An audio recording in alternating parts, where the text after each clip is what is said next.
যেই পাপ কাজ করবে, খারাপ কাজ করবে, অসৎ কাজ করবে, তাকে এর পরিণাম পরিণতি অবশ্যই ভোগ করতে হবে। যে মদ খায়, গাঁজা খায়, বিড়ি খায়, এটার পরিণাম পরিণতি আখেরাত তো আছে, দুনিয়াতেও তার স্বাস্থ্য খারাপ হবে, তার অর্থ শেষ হবে, তার সময় শেষ হবে, তার সম্মান কমবে, ইজ্জত কমবে, সে সমাজে মাথা তুলে দাঁড়াতে পারবে না। আমার ভাইরা সবাই ভালো মানুষ হয়ে যায়, সৎ মানুষ হয়ে যায়।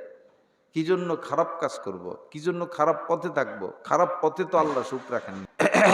পাপের পথে আল্লাহ সুখ রাখেন নাই। আপনি গান শুনতে পারবেন, গান দেখতে পারবেন, গান শুনতে পারবেন, গান দেখতে পারবেন। কি হবে? গান শুনলে, গান দেখলে জিনা করার জন্য আগ্রহ সৃষ্টি হবে, পাপ করার জন্য আগ্রহ সৃষ্টি হবে। আপনি খারাপ লোকের সাথে হাঁটতে পারবেন, ঘুরতে পারবেন। হবে কি ফলাফল? খারাপ কাজ করার জন্য আপনি পাগল হয়ে যাবেন।